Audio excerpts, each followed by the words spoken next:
نزل القرآن. السلام علیکم ورحمۃ اللہ وبرکاتہ.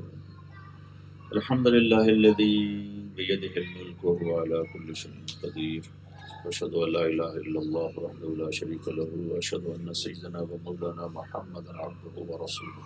اما بعد، رمضان کا چل رہا ہے سلسلہ، تو اللہ کے محبوب صلی اللہ تعالی علیہ وسلم کا فرمان ہے کم من صائم لیس له من صیامہ الا الجوع وَكَم مِّن صَائِمٍ لَيْسَ لَهُ مِن صِيَامِهِ إِلَّا الْعَطْشُ.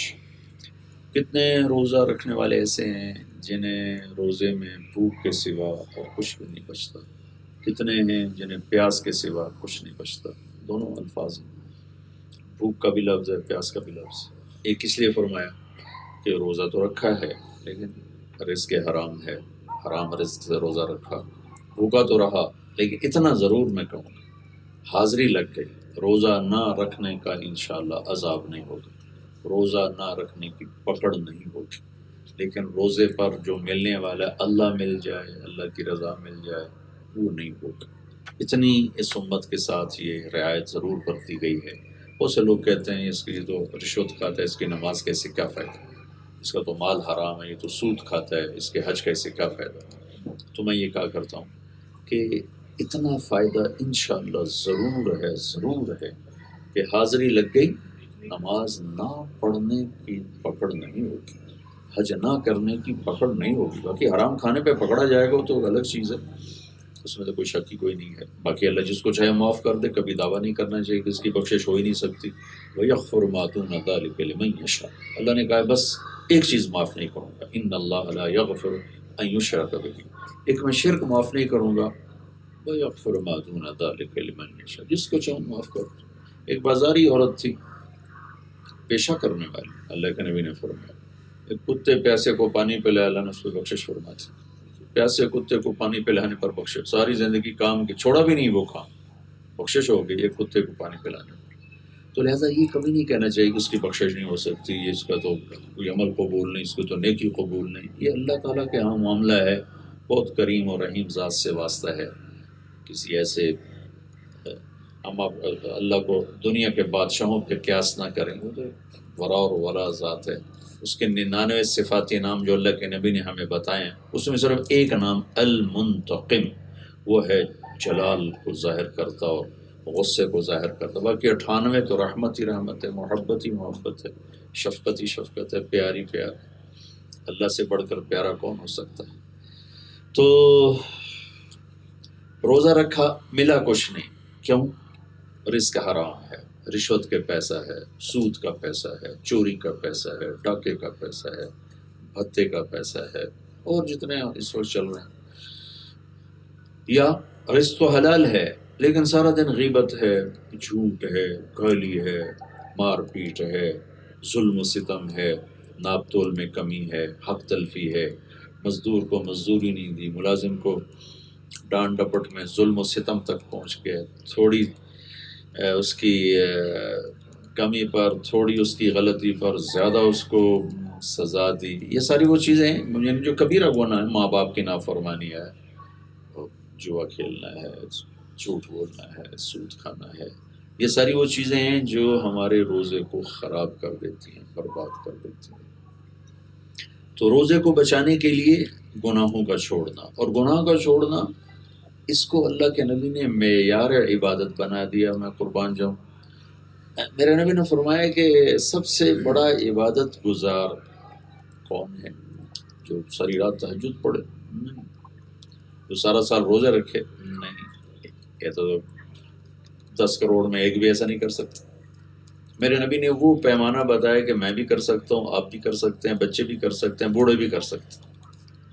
اس میدان میں سب ریس لگا سکتے، ہاتھ بھی نہیں، پاؤں بھی نہیں، وہ بھی ریس لگا سکتے. میرے نبی نے فرمایا اتق المحارم تکن اعبد الناس. ابو ہریرہ رضی اللہ عنہ سے فرمایا، پوری حدیث آپ کو سناتا ہوں. آپ نے فرمایا من یاخذ عنی ہؤلاء الکلمات، کوئی ہے مجھ سے یہ چند باتیں سیکھ لے، فیعمل بہن، خود عمل کر لے، اور یعلم من یعمل بہن، یا کسی ایسے کو بتا دے جو ان پر عمل کر لے. میں قربان جاؤں، آگے بتانے کے لیے خود عمل کو بھی شرط قرار نہیں دیا کہ پہلے خود عمل کرو پھر کسی کو کہو. ہمارے پورے ملک میں یہ غلط مفروضہ قائم ہے کہ کسی کو خیر کی بات اس وقت کہو جب تم خود بھی عمل کرتے ہو. یہ مشہور حدیث ہے اور صحیح حدیث ہے اور سارے بڑی 6 کتابوں میں یہ ہے. آپ نے فرمایا کہ کوئی ہے مجھ سے چند باتیں سیکھ لے، خود عمل کر لے یا کسی عمل والے کو بتا دے. تو معلوم ہوا کہ کسی کو بتانا ہر حال میں ہمارے ذمے ہے، چاہے اپنا عمل ہو یا نہ ہو، وہ خیر ایک الگ بات ہے. تو ابو ہریرہ کہنے لگے یا رسول اللہ میں تیار. تو آپ نے فرمایا، آپ نے ان کا ہاتھ پکڑا اور یوں انگلی یوں نا ایسے انگلی کو ایسے اپنے ان کی ہتھیلی کے ساتھ لگایا اور فرمایا کہ اتق المحارم تکن اعبد الناس. ابو ہریرہ گناہ چھوڑ دے سب سے بڑا عبادت والا بن جائے گا. فی الحال میں اسی مضمون کو بیان کرنا چاہتا ہوں لیکن پوری حدیث سناتا ہوں. ارض بما قسم اللہ لک تکن اغنى الناس. قناعت کر دے سب سے بڑا مالدار بن جائے. قناعت کا کیا مطلب ہے؟ کہ دنیا کی ریس لگانا چھوڑ دے. کمانا نہیں، ریس لگانے والا ہمیشہ بھوکا ہوتا ہے، چاہے وہ بلینئر ہو، چاہے وہ خربوں پتی ہو، چاہے سونے چاندی کے محلوں میں رہتا ہو. اگر وہ ریس میں ہے تو اس سے بھوکا اور فقیر کوئی نہیں. اور جو اپنی مرضی سے کماتا ہے اور جاتا ہے اس سے بڑا غنی کوئی نہیں. تو آپ نے فرمایا ریس لگانا چھوڑ دے سب سے بڑے غنی بن جاؤ. پھر تیسری انگلی کو ایسے یوں نیچے کیا اور فرمایا احسن الی جارک تکن مؤمنا. پڑوسی سے اچھا سلوک کر چاہے کوئی بھی ہو تو ایمان والا بنے گا، کامل ایمان والا بنے گا. پھر چوتھی انگلی کو ایسے نیچے کیا احب للناس ما تحبه لنفسک تکن مسلما. جو اپنے لیے پسند ہے وہ دوسروں کے لیے پسند کر تو پکا مسلمان بنے گا. پھر پانچویں کو ایسے کیا لا تکثر الضحک فإن کثرة الضحک تمیت القلب. ہر وقت نا ہنستا رہے کہ ہر وقت ہنستے رہنا دل کو مردہ کر دیتا. ہنسنے سے منع نہیں فرمایا، ہر وقت ہنسی مذاق ہا ہا ہی اس سے منع فرمایا، کس سے دل مردہ ہو جاتا. تو میرے نبی پاک صلی اللہ تعالی علیہ وسلم نے عبادت کا بڑا خوبصورت پیمانہ قرار دیا. گناہ چھوڑ دو سب سے بڑے عبادت گزار بن جاؤ. اگر آپ یوں کہتے ہیں کہ اتنے نفل پڑھو تو عبادت والے ہو، اتنے روزے رکھو تو زیادہ عبادت والے ہو، تو کوئی کرتا کوئی نہ کرتا. آپ نے نہ کرنا کہا. سبحان اللہ، کتنا خوبصورت بات ہے. یہ میرے سامنے لوگ بیٹھے ہیں، میں ان سے کہوں گے اٹھو بھائی 5 کلومیٹر کی دوڑ لگاؤ تو کوئی لگا سکے گا، کوئی نہیں لگائے گا. اور میں ان سب سے کہوں بیٹھے رہو تو بیٹھنے میں سب کو سہولت ہے، سب کے لیے آسانی ہوگی. تو میرے نبی نے یہ نہیں فرمایا کہ یہ نیکیاں کرو تو سب سے بڑی عبادت والے. فرمایا گناہ چھوڑ دو تو سب سے بڑے عبادت والے بن گئے. جھوٹ چھوڑ دو، زنا چھوڑ دو، شراب چھوڑ دو. چھوڑنے کا کیا ہے؟ قتل چھوڑ دو، جوا چھوڑ دو، ناچ گانا چھوڑ دو، ماں باپ کی نافرمانی چھوڑ دو، غیبت، حسد، بغض، کینہ یہ چھوڑ دو، سب سے بڑا عبادت گزار بن جاؤ. تو عبادت کا پیمانہ میرے نبی نے گناہ چھوڑنے کو بتایا کہ گناہ چھوڑو سب سے بڑا عبادت والا تو بنے گا.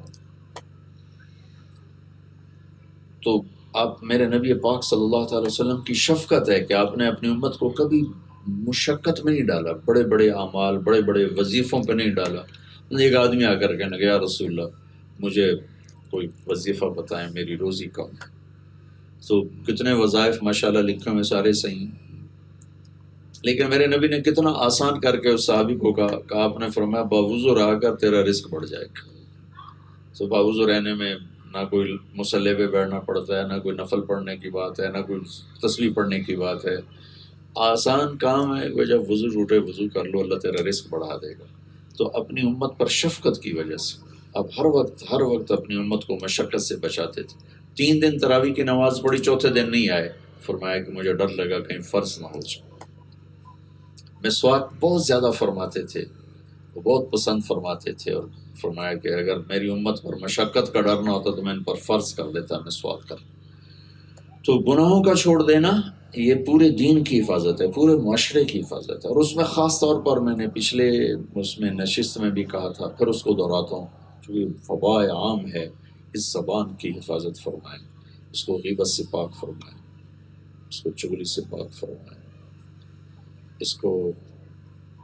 اس کو نمیمہ سے پاک فرمائیں۔ چغلی اور غیبت دونوں کی ایک ہی شکل ہے، لیکن نیت کے فرق سے عمل بدل جاتا ہے۔ جیسے اب ہم نے روزہ رکھا، ہماری نیت فرض ہے تو فرض ہے، رمضان کے آگے بھی روزہ ہی ہوگا، لیکن نیت دوسری ہوگی تو وہ نفل بن جائے گا۔ کسی کی برائی کرنا یہ غیبت ہے۔ غیبت سے اوپر ہے چغلی، جس کو عربی میں نمیمہ کہتے ہیں۔ وہ کیا ہے؟ کسی کی برائی کرنا دو آدمیوں میں نفرت بٹھانے کی۔ میں کسی کی غیبت کر رہا ہوں،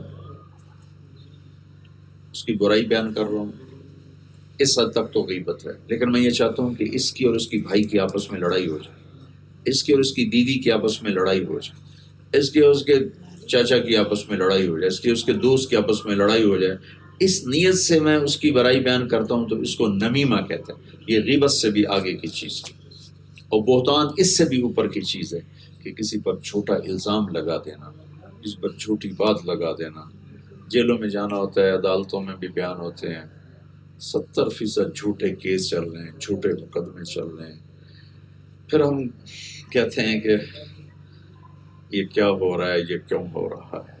یہ تو ہم اللہ کا شکر ادا کریں کہ محمد مصطفیٰ صلی اللہ تعالی وسلم کی دعاؤں کے طفیل ہم مسخ نہیں ہوئے، ورنہ جو کچھ ہو رہا ہے ہم بندر بن جاتے، خنزیر بن جاتے۔ جو کچھ ہو رہا ہے اس پر درود و سلام پڑھو۔ انہوں نے ساری زندگی رو رو کر اپنے اللہ کو منایا کہ میری امت کے ساتھ یا اللہ ایسا نہ کرنا کہ یہ بندر اور خنزیر بن جائیں۔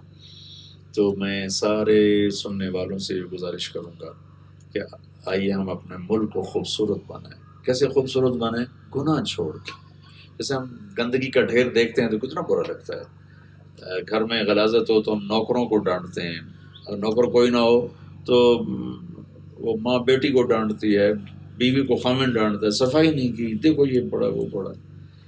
ایسے ہی میرے اللہ کو ایک گندگی بڑی پسند ہے، ناپسند ہے، وہ جھوٹ ہے، وہ غیبت ہے، وہ ظلم ہے، وہ نفرت ہے، وہ بغض ہے، وہ حسد ہے، وہ طمع ہے، وہ حرص ہے، وہ لالچ ہے، وہ عداوت ہے، وہ انتقام ہے۔ یہ غلاظت کے ڈھیر ہیں سارے ملک میں، ایسے بدبو پھیلی ہوئی ہے۔ تو آئیے ہم صفائی مہم شروع کریں۔ وہ صفائی مہم کیا ہے کہ ہم اپنے گھروں کو، بازار کو، ماحول کو گناہوں سے پاک کریں۔ کبھی ہو جائے، انسان ہے وہ انسان ہی کیا جو خطا نہ کرے۔ یہ تو میں نہ کہتا ہوں اور نہ یہ توقع رکھنی چاہیے کہ انسان ہو اور اس سے گناہ نہ ہو، ناممکن ہے۔ ہوگا تو پھر کرنا کیا ہے؟ توبہ کرنی، استغفار کریں کہ اللہ سے معافی مانگے، ہوگا جو معاف کیا۔ اور اس کا معافی کا دربار اتنا کھلا ہے کہ وہ کہتا ہے کہ اتنے گناہ کر کے آسمان کی چھت کو لگا، پھر صرف ایک دفعہ کہہ دیا اللہ معاف کر دے، جاؤ معاف کرو، معاف کرو۔ تو بھائی بہنوں، آؤ ہم نیت کریں کہ ہم اپنے پورے دین کو خوبصورت بنائیں گے گناہ چھوڑ کے۔ اللہ میں عمل کی توفیق۔